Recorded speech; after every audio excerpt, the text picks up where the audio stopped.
चौड़ा 11 science chapter 7 lecture number 4 बराबर एमां आपणे जोवानुं छे एन कणोना बनेला तंत्रमां कया एन सवाल एवो छे के एन कणोना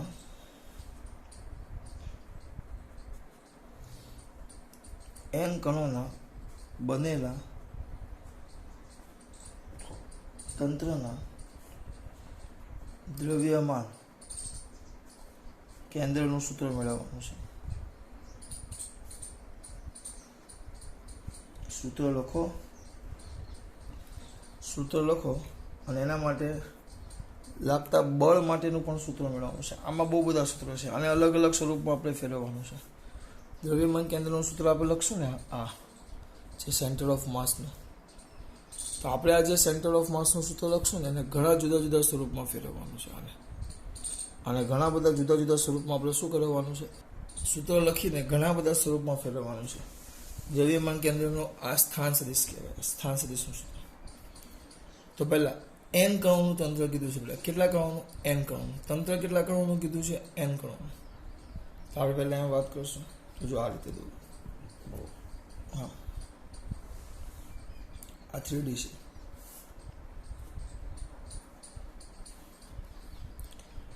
આ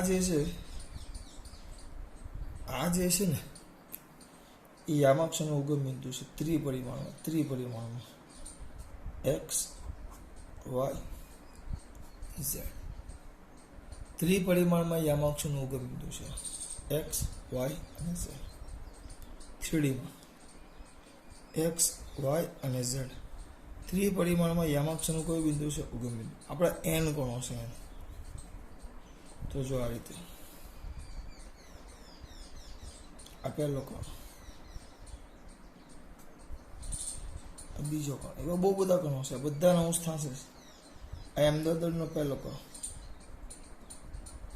જેનો સ્થાન સદિશ વેક્ટર R1 છે, સદિશ સ્વરૂપે આવશે।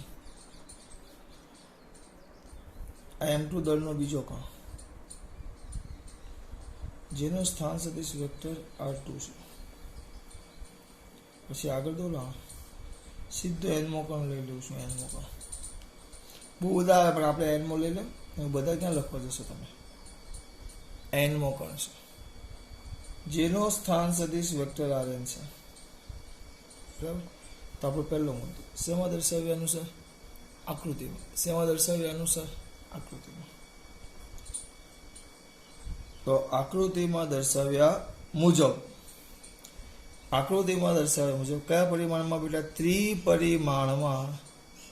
ત્રિપરિમાણમાં કોનું યામાક્ષોનું, ત્રિપરિમાણમાં યામાક્ષોનું ઉગમ બિંદુ કયું છે બેટા, ઓ છે।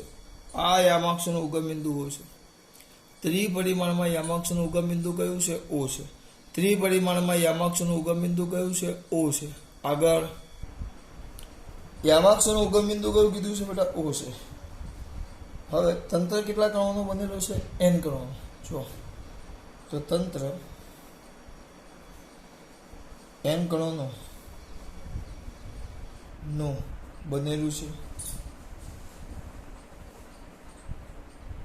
તંત્ર કેટલા કણોનો શું, એન કણો જેમના દર M1 M2 up to Mn છે, આ બધાના દળ અપ ટુ Mn, એન કણો છે, લખું।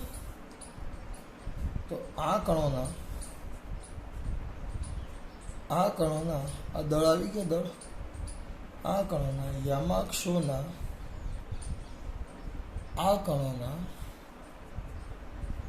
યામાક્ષોના ઉગમ બિંદુ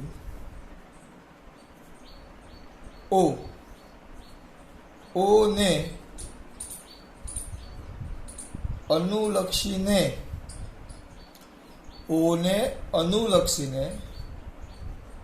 સ્થાન સદિશ, કારણ કે આ બધાના સ્થાન સદિશ જોઈએ, આપણે આ સ્થાન સદિશ શબ્દ વાપરવો પડશે, અનુક્રમે સ્થાન સદિશ કયા ક્રમે, અનુક્રમે વેક્ટર R1 એટલે આનો R1, વેક્ટર R2 આનો R2 અને વેક્ટર R3 તેમજ અપ ટુ વેક્ટર Rn છે. આ બધા કણોના સ્થાન સદિશ દેખાય. બરાબર, એમના સ્થાન સદિશ અહીંયાથી આટલા છે. આ વેક્ટર તો આ તંત્રનું શું કહેવાય? આને શું કહેવાય? આ તંત્રનું દ્રવ્યમાન કેન્દ્ર એટલે સેન્ટર ઓફ માસ. દ્રવ્યમાન કેન્દ્ર નીચેના સૂત્ર પરથી આપી શકાય. કાલે આપણે લખેલું ઉપર દળ અને સ્થાનનો ગુણાકાર અને એમનો સરવાળો છેદમાં કુલ દળ. તો અહીંયા એને કહેવાશે વેક્ટર RCM. R સ્થાન સદિશ CM centre of mass, vector R સ્થાન સદિશ CM centre of mass is equal to M1 vector R1 plus M2 vector R2 plus up to plus Mn vector R1. બરાબર, બધાનો દળ સ્થાન સદિશ, દળ સ્થાન સદિશ, દળ સ્થાન સદિશનો ગુણાકાર કરી પછી એમનો સરવાળો છેદમાં બધું જ દળ M1 plus M2 plus up to plus Mn. આ તમારું થઈ ગયું સ્થાન સદિશનું સૂત્ર. 2 માર્ક્સ એમ પૂછ્યું કે n કણોના બનેલા તંત્રનું સ્થાન સદિશ જણાવો. n કણોના બનેલા તંત્રનું સ્થાન સદિશનું દ્રવ્યમાન કેન્દ્રનું સ્થાન સદિશનું સૂત્ર જણાવો. આટલું લખવાનું. ડાયરેક્ટ સૂત્ર કીધું હોય, તો આ ભાગ લખવાનો. એ તમને ખબર પડી જોઈએ શું લખવાનું કીધું છે તમને. બરાબર, બહુ સિમ્પલ. જો કંઈ જ લેવાનું નથી બેટા. આમાં કેટલા કણો કીધું છે?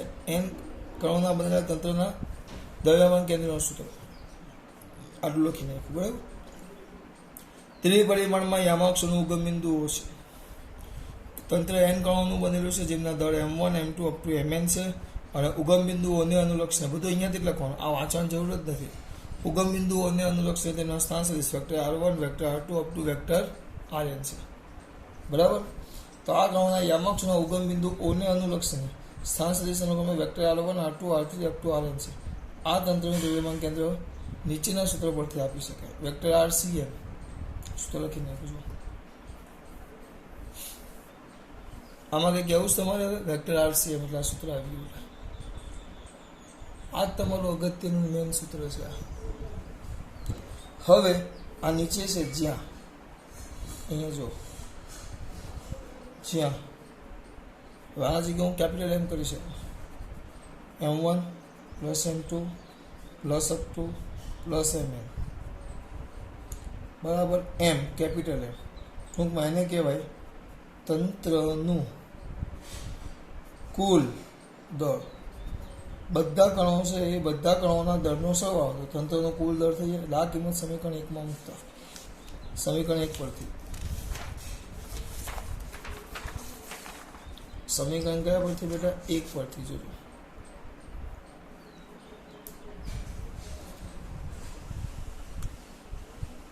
ઓકે, ચલો જોજો. આ લખું અહીંયા જોજો.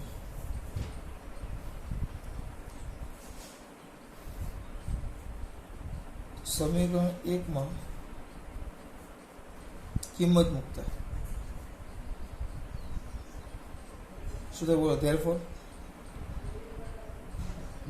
છેદમાં M vector RCM is equal to M1 vector R1 plus M2 vector R2 plus up to plus Mn vector R.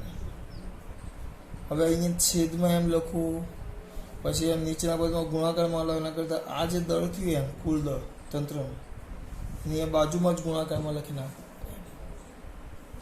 બરાબર, આ ધ્યાન રાખજો. આ ખબર પડી બેટા? અગત્યનું છે. આને આપી દો સમીકરણ નંબર 2. કંઈ કર્યું નથી. આ કુલ દળ એમ લખ્યું ને અહીંયા ગુણાકારમાં લેવો છે. આ બધા જુદા જુદા સ્વરૂપો યાદ રાખવાના, દાખલામાં કામ આવશે. આ થઈ ગયું તમારું સમીકરણ નંબર 2. સમીકરણ 2 નું આપણે વેગ, આ દ્રવ્યમાન કેન્દ્રના સ્થાન સદિશનું સૂત્ર છે. તો હવે આપણે દ્રવ્યમાન કેન્દ્રના વેગ સદિશનું સૂત્ર મેળવીશું. આ સ્થાન સદિશ છે, વેગ સદિશ. તો સમીકરણ 2 નું, સમીકરણ કોનું બેટા? 2 નું કોની સાપેક્ષે? સમયની સાપેક્ષે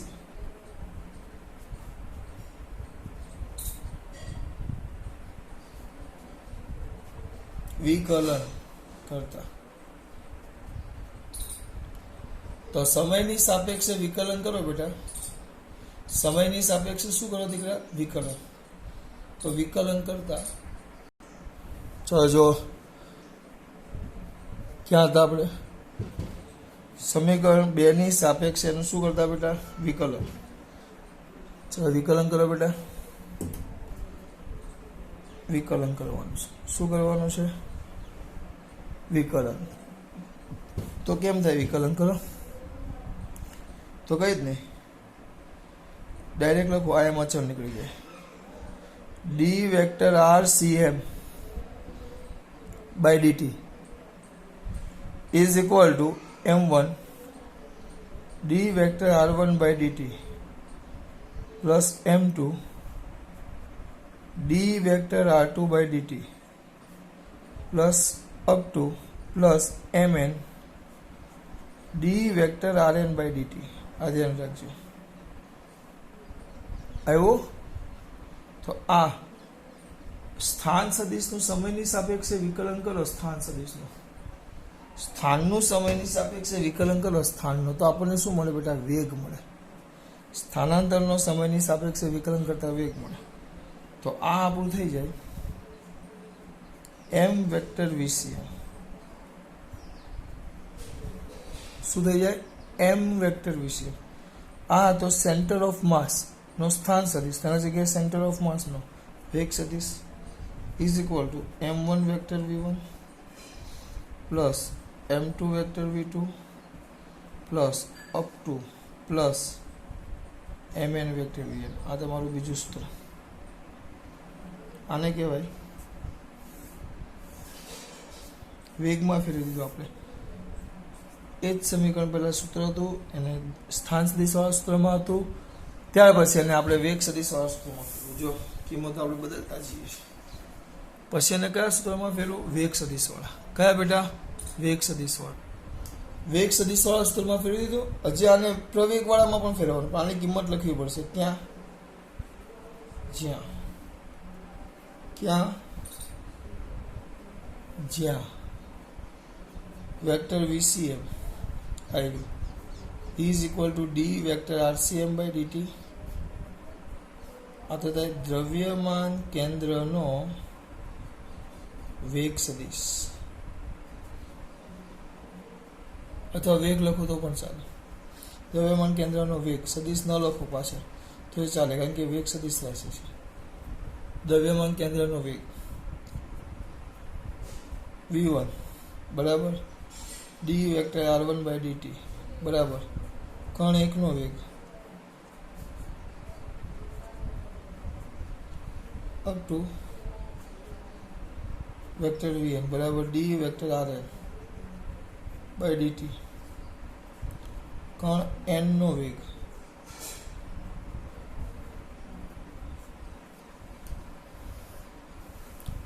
આ બધું ધ્યાન રાખજો. આ બધા વેગ સદિશ બરાબર. અહીંયા ધ્યાન. આ તમારું હજી વેગનું સૂત્ર આવ્યું. હજી તમને આમાં બળનું સૂત્ર મેળવવાનું કીધું છે બેટા. બળનું, તો બળનું સૂત્ર મેળવવાનું કે એટલે આમાં બહુ વધારે ટેન્શન નહીં લેવાનું. બળનું સૂત્ર મેળવવાનું કીધું છે તો મેળવવાનું, એમાં હું ટેન્શન લેવાનું. સબંગ કેવી રીતે મેળવવાનું એવું બતાવું ને, કેવી રીતે મેળવવાનું. કોનું સૂત્ર મેળવવાનું? બળનું. તો એ વિચાર, અહીંયા મારે બળનું સૂત્ર મેળવવું હોય અને આપણે આગળ પછી ઉપયોગ કરીએ, પહેલાં મારે આમાં બળનું સૂત્ર મેળવવું હોય તો મારે શું કરવું પડે? સમીકરણ 3 છે એનું પાછું સમયની સાપેક્ષે વિકલન કરતા.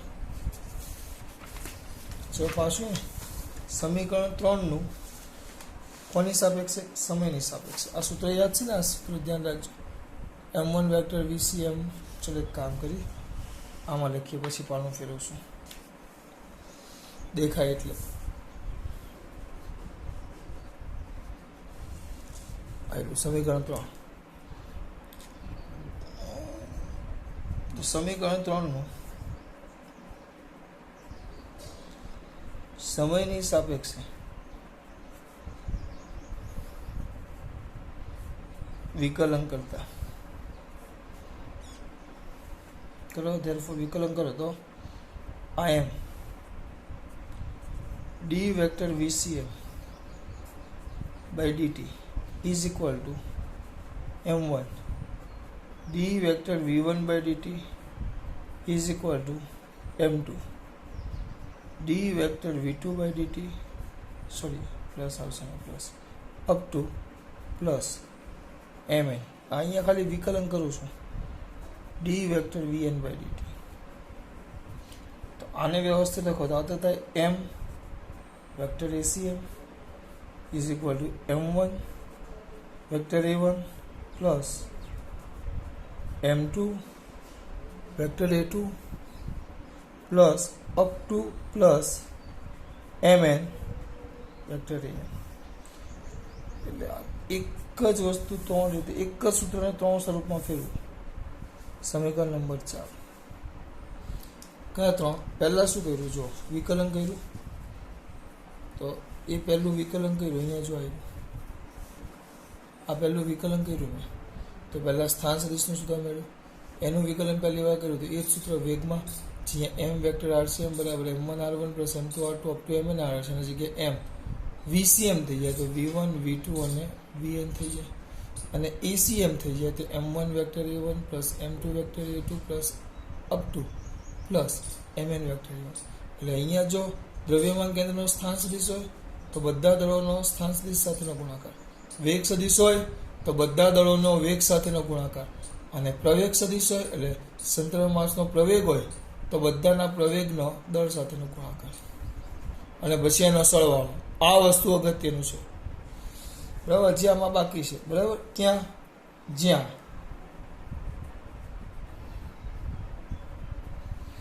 જ્યાં વેક્ટર ACM બરાબર d vector VCM by dt બરાબર દ્રવ્યમાન કેન્દ્રનો પ્રવેગ a1 કણ 1 નો પ્રવેગ, એ ખાલી વસ્તુ લખવાનું રહી ગયું d vector v1 by dt plus up two an તો d vector vn by dt એટલે એ થાય કણ n નો પ્રવેગ. તો બાળકો ખબર પડે છે, બધાના પ્રવેગ આવી ગયા. હવે આગળનું હવે કામ નથી, અને નીચે મૂકી દઈએ. હવે બધાના પ્રવેગ આવી ગયા તો થોડુંક ધ્યાન આપો. હજી આમાં આપણે કરીશું આવ્યું આને તો સમીકરણ 4 પરથી. પરંતુ જો અહીંયા તે નામ જો, પરંતુ તમને ખબર છે દળ ગુણ્યા બળ. હવે એક કામ કરીએ, ચલો m1 a1 ma f બરાબર ma તો આને કહેવાય f1 કણ એક પડનું બળ, m2 a2 બરાબર f2 કણ બે પડનું બળ, m3 a3 બરાબર mn ડાયરેક્ટ લઈ લો fn, બહુ લાંબુ નથી કરવું, fn વેક્ટર fn કણ n પરનું બળ. આ કિંમત સમીકરણ ક્યાં મૂકતા? 4માં. અહીંયા જો આ કિંમત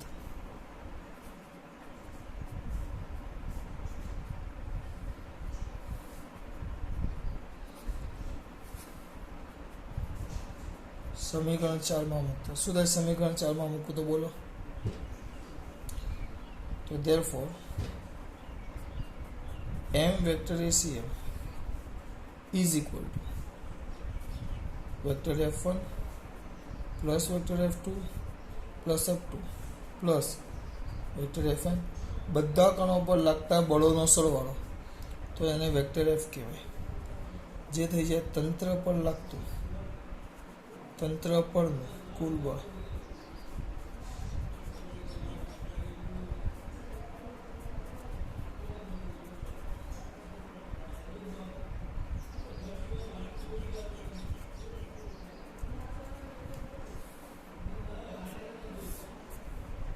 આ થઈ ગયું તમારું સમીકરણ નંબર 5.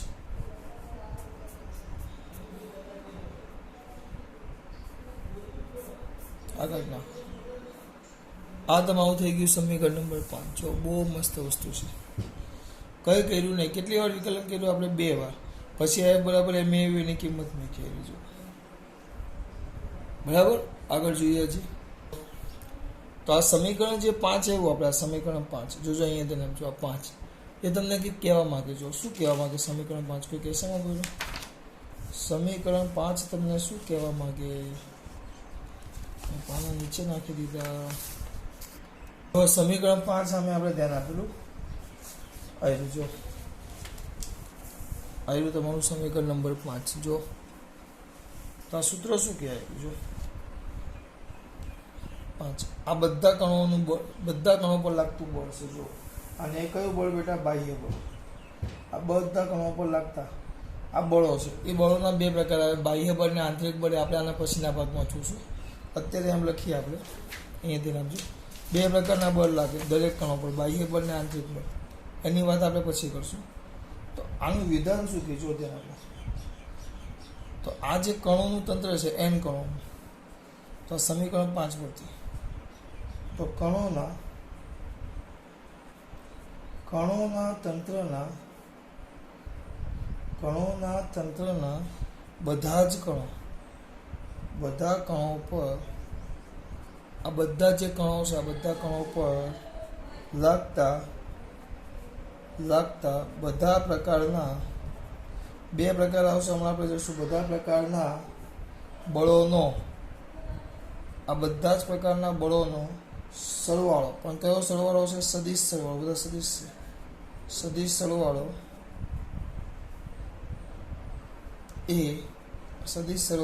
એ કણોના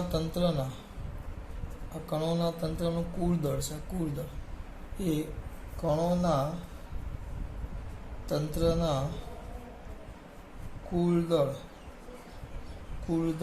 m, કુલ દળ અને દ્રવ્યમાન કેન્દ્રના પ્રવેગના કુલ દળ, તંત્રનું કુલ દળ અને દ્રવ્યમાન કેન્દ્રના પ્રવેગના ગુણાકાર જેટલું હોય છે. એક સરખું હોય. આ વિધાન આપી. જો તમને બળ શોધવાનું કીધું હોય, બળનું સૂત્ર શોધવાનું કીધું હોય, તો આ દ્રવ્યમાન કેન્દ્રના સ્થાન સદિશ પરથી બળનું સૂત્ર. તો કેવી રીતે મેળવવા બેટા બળનું સૂત્ર? આપણે પહેલાં શું કર્યું? પહેલું પાનું યાદ છે મારા દીકરાઓને? આવ્યું. જો પહેલાં આપણે લખી નાખ્યું કે ભાઈ n કણોનું બનેલું તંત્ર છે. દળ m1 m2 up to mn છે. સ્થાન સદિશ vector r1 r2 up to rn છે. બરાબર. તો દ્રવ્યમાન કેન્દ્રનું સૂત્ર સીધું આ લખી નાખ્યું. આ બધા કણોનો દળોનો સરવાળો એટલે કુલ દળ એમ થાય. એટલે આપણું સૂત્ર પાછું અહીંયાથી ચાલુ થઈ જાય. કુલ દળ એમ એટલે કુલ દળ એમ અહીંયા બાજુમાંથી અહીંયા ગુણાકારમાં લાવી દીધું.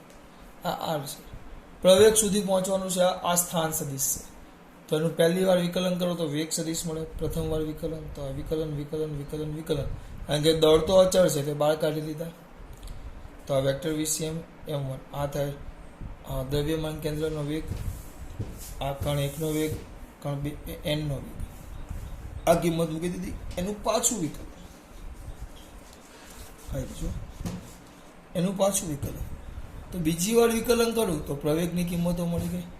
અને પ્રવેગ મળે છેલ્લે પ્રવેગ F બરાબર ma, તો છેલ્લે બળનું સૂત્ર મળી ગયું. અને એનું વિધાન આપણે આ છેલ્લે લખ્યું છે.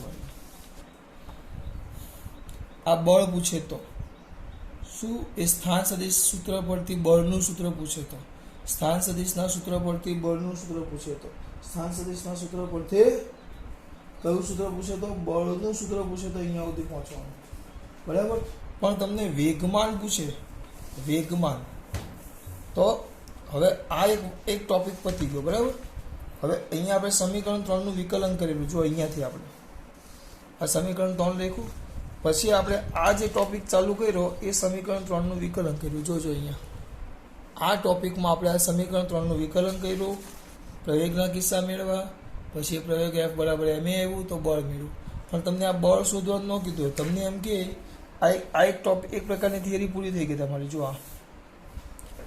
પણ તમને એમ કે દ્રવ્યમાન કેન્દ્રના પરથી વેગમાનનું સૂત્ર મેળવો, વેગમાન, અથવા જો એક વિધાન શું કે તમને પૂછે કે તો આ સમીકરણ 3 સુધી પહોંચી જ જવાનું. પહેલાં આપણું જે સામાન્ય મુદ્દા લખી નાખવાનું. પહેલાં n કણોવાળું જો આવ્યું, પહેલું આ n કણોવાળું લખી નાખ્યું, આ પૈતું, પછી આ કુલ દર છે આ લખી નાખ્યું. અહીંયા સુધી પહોંચ્યા, સમીકરણ 3 પહોંચ્યા. હવે જોજો, તો હવે શું લખવાનું? ડાયરેક્ટ અહીંયા જો લખું છું સમીકરણ 3 પહોંચ્યા. તો જ્યાં સમીકરણ 3 છે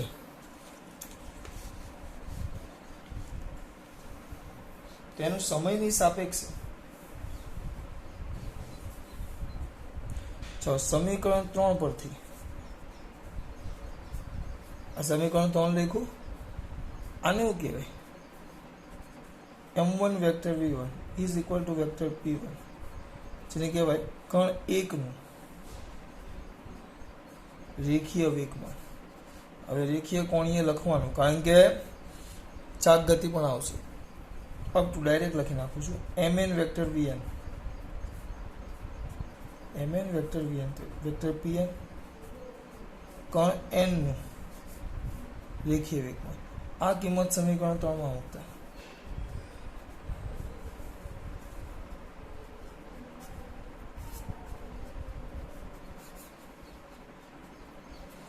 તો શું થાય? કિંમત સમીકરણ 3 માં મૂકું તો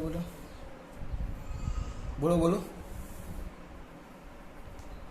તો આ ભાગ એમને m વેક્ટર vc આવ્યું, ઇઝ ઇક્વલ ટુ m1, આ વેક્ટર vn છે. આપણે વાત કરી કે m1 ઇન્ટુ વેક્ટર v1 એ તો p1 છે, કણ એકનું રેખીય વેગમાન.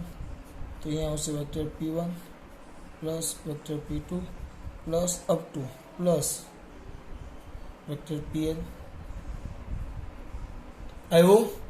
તો આ તો પહેલા કણનું વેગમાન, બીજા કણનું વેગમાન, n કણનું વેગમાન, તો આ થઈ જાય p. આ એક બીજું વિધાન છે.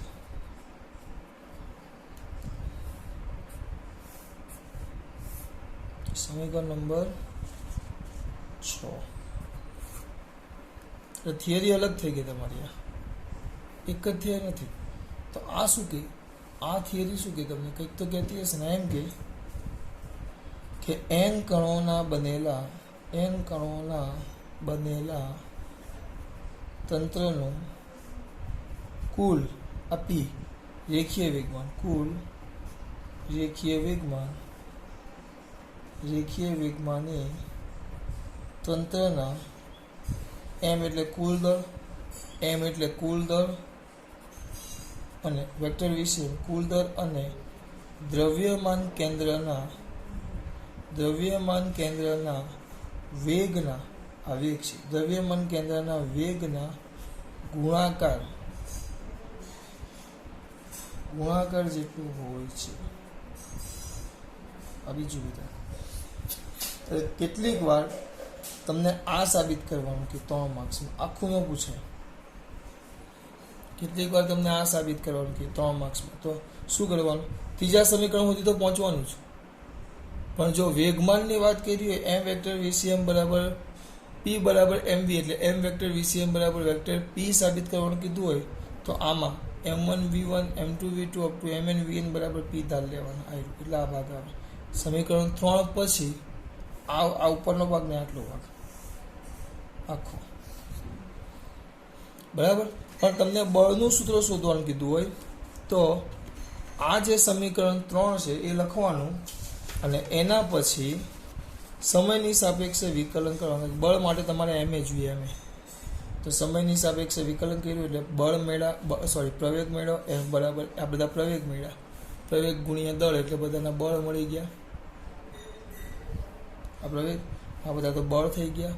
એ બધી કિંમત મૂકી તમને આ સૂત્ર મળ્યું. તમારે હવે કયું સૂત્ર મેળવવાનું એ અગત્યનું છે. આ મેળવવાનું છે કે પછી આ મેળવવાનું છે. જો આ મેળવવાનું હોય તો ખાલી આ સમીકરણમાં direct p1 p2 up to pn લખી નાખવાનું. પણ બળવાળું સૂત્ર મેળવવાનું હોય આ, તો આ રીતે સમીકરણ 3નું વિકલન કરીને અહીંયા સુધી પહોંચવાનું. એ ખબર પડવી જોઈએ. આ થઈ ગયું સાબિત. આમાં શું હતું? કે ભાઈ કણોના તંત્ર પર લાગતું કોઈ પણ કણોનું તંત્ર છે એ તંત્ર પર લાગતું પરિણામી બળ એ કોઈ પણ હોઈ શકે, બાહ્ય બળ કે આંતરિક બળ. હમણાં આપણે જોઈએ તો આ જે બળ છે, આ બળ, તો આ જે પરિણામી બળ છે, પરિણામી બળ એ તંત્રના કુલ દળ અને તંત્રના દ્રવ્યમાન કેન્દ્રના પ્રવેગના ગુણાકાર જેટલું હોય છે. અને આમાં શું લખ્યું આપણે? આમાં શું લખ્યું? પેલામાં ક્યાં ગયું? કે તંત્રનું કુલ રેખીય વેગમાન એ શું આવશે? તંત્રના કુલ દળ અને તેના દ્રવ્યમાન કેન્દ્રના વેગના ગુણાકાર જેટલું બરાબર છે. ચલે છે નથી, બરાબર છે, એટલે એના જેટલું હોય છે. આ ધ્યાન રાખો, આમાં ભૂલ ન થવી. ચલો હવે જોવાનું છે કણોના તંત્ર માટે ન્યૂટનની ગતિનો બીજો નિયમ. હવે આપણે અહીંયા જો કણોના તંત્ર માટે રેખીય વેગમાન આપણે શોધ્યું હમણાં. કોના બેટા? કણોના. તો કણોના તંત્ર માટે કયો વેગમાન બેટા? રેખીય વેગમાન. હમણાં જ આપણે મેળવ્યું રેખીય વેગમાન. બાળકો, કયું વેગમાન? રેખીય વેગમાન. તો કણોના તંત્રનું રેખીય વેગમાન કયું આવે? બોલો. આપણે હમણાં જ મેળવ્યું, છેલ્લું જો આવ્યું. કણોના તંત્રનું રેખીય વેગમાન વેક્ટર પી. વેગમાનનું સૂત્ર લખી નાખવાનું. P = m vector v. પણ કણોનું તંત્ર છે એટલે કુલ વેગમાનને કેપિટલ P દર્શાવ્યું, કુલ દર v વેક્ટર v c. તો આપણે બીજો નિયમ લાવવાનો છે. બીજો નિયમ તો એક કામ કરીએ, આને કહી દઉં સમીકરણ. હવે નવી થિયરી છે, આને કહી દઈએ સમીકરણ નંબર 1. તો સમીકરણ 1 નું સમયની સાપેક્ષે વિકલન કરતા.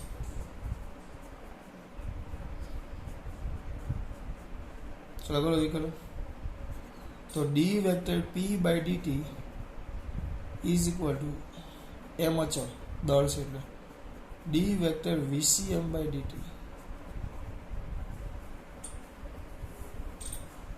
બરાબર. d vector p by dt is equal to m v vector vcm by dt. તો આ થશે d vector p by dt is equal to m vector acm. કેમ m વેક્ટર acm? યાદ હોવું છે એમાંથી કહો. આ તો થઈ ગયું. દ્રવ્યમાન કેન્દ્રનો વેગ છે એનું સમયની સાપેક્ષે વિકલન. તો દ્રવ્યમાન કેન્દ્રનો સેન્ટર ઓફ માસ, દ્રવ્યમાન કેન્દ્રનો પ્રવેગ થઈ ગયો. આપણે ભણી ગયા m વેક્ટર acm બાજુમાં લખી નાખો. m વેક્ટર acm બરાબર. તો કુલ બળ F થઈ જાય. માટે આપણું સૂત્ર શું આવશે? d vector p by dt is equal to vector F is equal to vector F. આ થઈ ગયું તમારું સમીકરણ નંબર 1 અને આ થઈ ગયું તમારું સમીકરણ નંબર 2. આ 1 અને આ 2. હવે આના પરથી આપણે બીજો નિયમ થઈ ગયો. શું થાય? કણોના બનેલા તંત્રમાં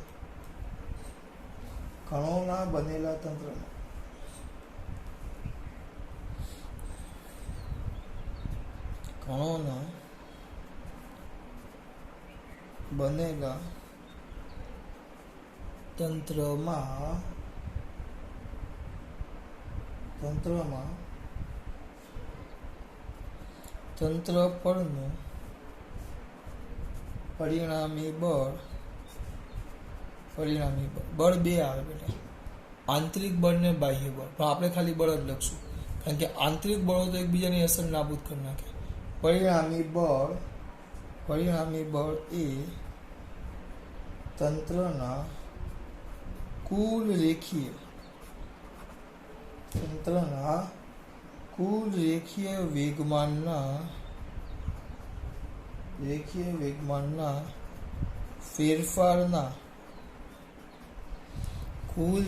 વેગમાનના ફેરફારના દર જેટલું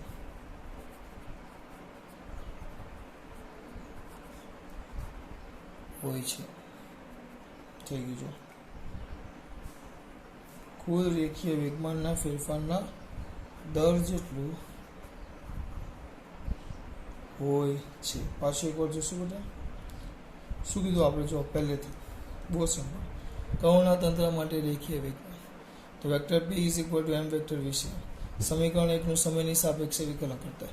D vector P by D T is equal to M D vector V C M by D T. કિંમતો મૂકી દીધી. આ તો પ્રવેગ થઈ જાય દ્રવ્યમાન કેન્દ્રનો, આ તો દ્રવ્યમાન કેન્દ્રનો પ્રવેગ એફ બરાબર એમ. આ તો કુલ બળ થઈ ગયું. તો કુલ બળ કણોના બનેલા તંત્રમાં તંત્ર પરનું પરિણામી બળ, બાહ્ય બળ લખો તો પણ ચાલે. બળ એ તંત્રના કુલ રેખીય વેગમાનના બળ એ તંત્રના કુલ રેખીય વેગમાનના ફેરફારના દર જેટલું. વેગમાનના ફેરફારનો દર, વેગમાનનો આ ફેરફાર દર, આ વેગમાનનો ફેરફાર દર એટલે ભાગ્યા સમય, તો ફેરફારના દર જેટલું હોય છે. આ થઈ ગયો. આ ન્યૂટનની ગતિનો બીજો નિયમ જ છે, પણ કણોના બનેલા તંત્ર માટે. આ થઈ ગયો કણોના બનેલા તંત્ર માટે. ચલો, આ તમારી થિયરી, બહુ મોટી થિયરી હતી, પણ એક ટોપિક હતી. પાછું એકવાર જોઈ લઈએ મારા દીકરાઓ. જો એકવાર પાછું ધ્યાન આપજો, હું પહેલેથી સમજાવું છું. પહેલું આપણું સાદી વસ્તુ, આ શું લખવાનું? પહેલાં એન કણો હશે, ઉગમ બિંદુઓ હશે, દળ M1 M2 up to Mn છે, સ્થાન સદિશ લખી નાખ્યા એટલે અહીંયા સુધી પહોંચી ગયા. પછી સૂત્ર સીધું લખી જ નાખવાનું છે સાબિતી વગર, એટલે અહીંયા સુધી સૂત્ર લખો એવું જ લખેલું છે.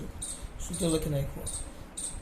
M1 vector R1 plus M2 vector R2 plus up to plus Mn vector R1 બધાનો સરવાળો આવી ગયો. કુલ લખી નાખ્યું આપણે. આ લખાઈ જાય પછી આપણે આપણા ધંધે લાગીએ. આની માહિતી લખી. આ થાય તંત્રનું કુલ, એટલે ગુણાકારમાં અહીંયા એમ આવી જાય.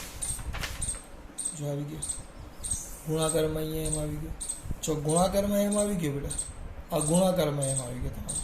તો બસ પછી આનું વિકલન કરો. જો બળવાળું મેળવવું હોય તો આનું પહેલી વાર વિકલન તો વેગનું સૂત્ર મળે, બીજી વાર વિકલન તો પ્રવેગનું સૂત્ર મળે. એટલે અહીંયા જે પહેલાં સ્થાન સદિશ હતો ત્યાં વેગ સદિશ આવી જાય, અને અહીંયા જે વેગ સદિશ હતો બીજી વાર વિકલન કરો તો પ્રવેગ આવી જાય. અને એફ બરાબર એમ એ, તો બળ પહેલાં કણ 1 પરનું બળ, કણ 2 પરનું બળ, કણ n પરનું બળ, તો બધા બળોનો સરવાળો એટલે કુલ બળ. એટલે એક આ થઈ ગયું. આ પૂછે તો બળવાળું પૂછે તો, પણ તમને એમ પૂછે P is equal to M vector VCM સાબિત કરો, તંત્રનું કુલ રેખીય વેગમાન, પૂછે. તો આપણું આજે સમીકરણ નંબર 3 મેળવું આપણે. આ 3 તો અહીંયાથી વેગમાન મળી જાય. બળ હોય તો આપણે આનું વિકલન કરીને એ લાવવું પડે, પણ વેગમાન તો vector P1 vector P2 up to vector Pn, એટલે સીધું આપણે કિંમત મૂકી દીધું આવી P1 P2 up to Pn આવ્યું. આ તો તંત્રનું કુલ રેખીય વેગમાન, તો આ સૂત્ર આવી ગયું. એટલે વિચારવાનું, જો તમને ક્યાં સુધી કીધું હોય બળ સુધી, તો ત્રીજાનું વિકલન કરીને અહીંયા સુધી પહોંચવાનું. પણ રેખીય વેગમાનનું છેલ્લે સૂત્ર આ સાબિત કરવાનું કીધું હોય કે ભાઈ તંત્રનું કુલ રેખીય વેગમાન એ તંત્રના કુલ દળ અને દ્રવ્યમાન કેન્દ્રના વેગના ગુણાકાર જેટલું હોય, તો સીધું સમીકરણ 3માં આ કિંમત મૂકી દેવાની. આ 3 છે, એમાં P1 P2 Pn પૂરું. પણ આ બળવાળી વાત કરી, કુલ બળ એ દળ અને દ્રવ્યમાન કેન્દ્રના પ્રવેગના ગુણાકાર જેટલું હોય, તો મારે પ્રવેગ સુધી પહોંચવું પડે, એમ લાવવું પડે. તો વેગવાળો આવ્યો એનું પાછું વિકલન તો અમે આવી ગયું. પછી આ તો અલગ જ સવાલ છે. આ જે સૂત્ર આપણને મળ્યું બરાબર. બીજો નિયમ તો તંત્રના કણ માટે રેખીય વેગમાન સૂત્ર vector P is equal to M vector VC. સમીકરણ 1નું સમયની સાપેક્ષે વિકલન કરતા P તો dP by dt m d vector Cm by dt, dP by dt એમને એમ જ વેક્ટર VCm બાય dt. તો આ તો પ્રવેગ થઈ જાય. dV બાય dt એટલે પ્રવેગ, પણ અહીંયા સેન્ટર ઓફ માસ છે એટલે સેન્ટર ઓફ માસ લખતા જવાનું. તો બાળકો આ dP બાય dt આવી ગયું. તો શું લખાશે કે તંત્ર બળનું પરિણામી બળ એ તંત્રના રેખીય વેગમાનના ફેરફારના ભાગાકારમાં સમય છે. રેખીય વેગમાનના ફેરફારના સમય દર જેટલું હોય છે. આ બીજો નિયમ છે. આપણે આ કુલ દળ, તંત્ર બળનું કુલ બળ છે. આ કુલ બળ મેં લખ્યું છે, પણ આને તમે ખાલી બાહ્ય બળ પણ લખી શકો બેટા. ખાલી કયું બળ પણ લખી શકાય? બાહ્ય બળ. કારણ કે બળમાં બે આવે, આંતરિક બળો અને બાહ્ય બળ. પણ આપણે ધ્યાનમાં કયું લેશું? માત્ર બાહ્ય બળ. એટલે આમાં આપણે 3-4 થિયરી ભેગી જોઈ છે. શાંતિથી એકવાર લખજો. આને ઓછામાં ઓછી 2-3 વાર લખવી પડે તો તમને આવડે. યાદ રહેશે? એકદમ સિમ્પલ છે. એટલે આ પાછા વિધાનો આ છેલ્લા હોય ને અગત્યના છે. એટલે આના પરથી તમને ખબર પડે કે કયું લખવાનું છે. આ વિધાનો યાદ રાખવાના. ચલો, ખાસ વાત. જય શ્રી કૃષ્ણ.